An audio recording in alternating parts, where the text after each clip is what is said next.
नमस्कार दोस्तों, आज की इस वीडियो में मैं डिस्कस करने वाला हूं जीएसटी का एक ऐसा रूल्स जिसे बहुत से टैक्स पेयर्स फॉलो ही नहीं करते, जानबूझकर इस रूल को इग्नोर कर देते हैं।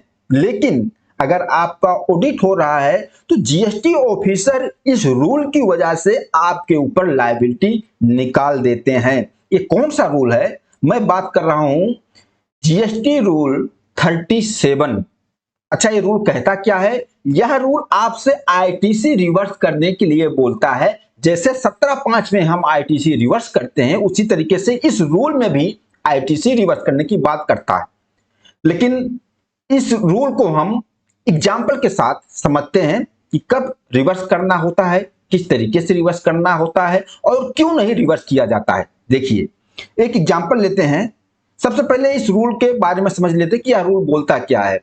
यह रूल कहता है कि अगर रिसिपिएंट ने सप्लायर को इनवॉइस डेट से 180 दिन के अंदर पेमेंट नहीं किया, तो किसका? इनवॉइस का। तो जब 180 दिन पूरा हो जाएगा, उसके बाद आपकी जो जीएसटीआर 3B फाइलिंग की ड्यू डेट आएगी, उसमें आपको आईटीसी रिवर्स कर देना है। और अगर आपने आईटीसी यूटिलाइज भी कर लिया है तो आपको 18% के हिसाब से इंटरेस्ट भी पेमेंट कर देना है। ये बोलता है रूल 37। अच्छा, इसको एक एग्जाम्पल के साथ समझते हैं। एग्जाम्पल ले लिया, मान लीजिए मैं हूं रेसिपिएंट, मैंने अपने सप्लायर से परचेज किया है। इनवॉइस की डेट क्या है? 10 जुलाई 2026। आज ही की डेट पकड़ लेता हूं। टैक्सेबल वैल्यू 3 लाख, इस पर 54,000 जीएसटी लगा, 18%। Total invoice 3,54,000। और मेरे सप्लायर ने अपना GSTR1 फाइल कर दिया, GSTR3 फाइल कर दिया, टैक्स पेमेंट कर दिया। अब इस 54,000 की आईटीसी मैं तो लेकर बैठ गया। जुलाई में इनवॉइस है और अगस्त में जब मैं GSTR3 फाइल करूंगा, इस जुलाई की आईटीसी भी ले लूंगा। ओके, लेकिन अब ये जो 37 है रूल, ये कहता है कि यहां से, कहां से? इस डेट से 10 जुलाई 2026 से यहां से काउंट कीजिए आप। 180 दिन कब हो रहा है? 6 जनवरी 2027। यहां तक 180 दिन हो रहा है। तो अगर इस डेट के अंदर हमने पूरा 3,54,000 अपने सप्लायर को पेमेंट कर दिया है तो कोई दिक्कत नहीं। तो पूरा का पूरा 54,000, इस पे कोई रूल 37 लागू नहीं होगा, कोई आईटीसी रिवर्सल। लेकिन अगर मैंने 6 जनवरी 2027 तक पेमेंट नहीं किया, मान लीजिए पूरा का पूरा 3,54,000 पेमेंट ही नहीं किया है, 6 जनवरी 2027 डेट क्रॉस कर गया, मतलब 180 दिन बीत गया। अब ये 54,000 रिवर्स करना पड़ेगा हमें इस आईटीसी को। कब रिवर्स करना पड़ेगा?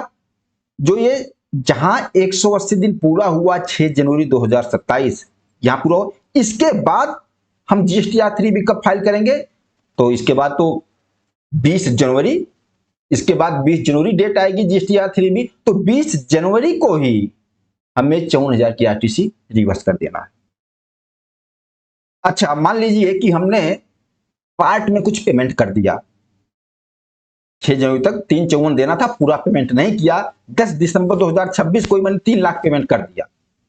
ठीक है, 3 लाख पेमेंट कर दिया, फिर भी 54,000 अभी हमें पेमेंट देना बाकी है। और ये 54,000 मान लीजिए 180 दिन पूरा कर गया, तो ये माना जाए कि 54,000 पेमेंट बाकी है, इसी के अंदर आपका 18% जीएसटी भी इंक्लूड है। उसको कैसे निकाल लेंगे?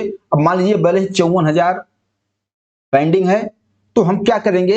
इस 54,000 को डिवाइड कर देंगे 118%। ये आ गया 45,783 टैक्सेबल, और उस पर 18% कितना? 8237 रुपया। टोटल मिला के 54,000 बन रहा है। तो इस 54,000 के अंदर 8237 रुपया जीएसटी माना जाएगा, आईटीसी माना जाएगा।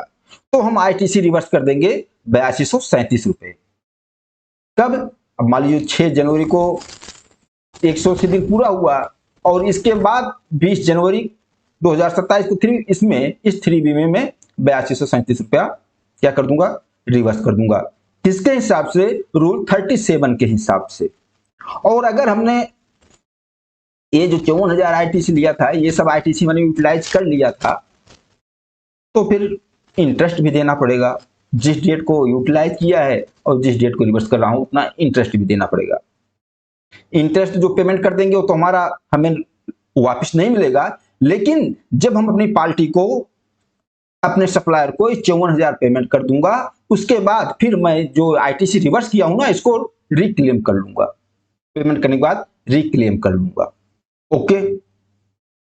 और एक चीज और क्लियर कर दूं, जैसे आईटीसी क्लेम करने की टाइम लिमिट होती है कि 16(4) जो सेक्शन 16(4) के हिसाब से है, लेकिन इस जो आईटीसी हमने रिवर्स किया है, पेमेंट करने के बाद अगर इसको रिक्लेम कर रहा हूं तो इसके लिए हमें कोई टाइम लिमिट नहीं देखनी है। 16(4) हमें इसको नहीं रोकेगा।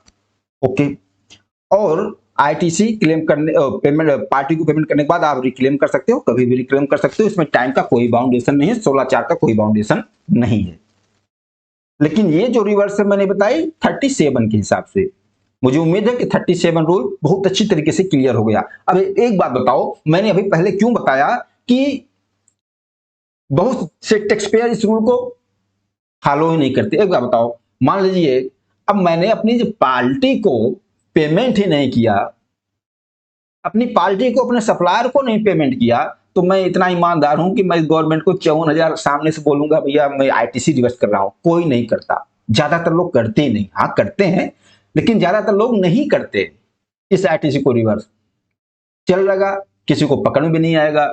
ऐसे ऑनलाइन तो कोई जीएसटी सिस्टम या जीएसटी डिपार्टमेंट देख नहीं लेगा। हाँ, आपका ऑडिट आ जाता है, ऑफिसर ऑडिट करने आ जाते हैं, आपके बुक्स आप अकाउंट को चेक किया जाता है, तो सबसे बड़ा हथियार उनका ये होता है रूल 37। आपने सारा कुछ कंप्लीट कर दिया, आपने सारी बुक्स आप अकाउंट आपकी क्लियर है, कोई लायबिलिटी नहीं निकल रही है, तो उसके बाद लास्ट वो इसको लेके बैठ जाएंगे। 100% ऑडिट में इस चीज को चेक करेंगे कि आपने रूल 37 कहीं आपके ऊपर अप्लाई नहीं हो रहा है। मतलब कि आपने जो भी आईटीसी लिया है, आपके जो क्रेडिटर्स हैं, कि आपने सबको 180 दिन में पेमेंट कर दिया है, तो आपके उस क्रेडिटर की लिस्ट को भी देखा जाएगा।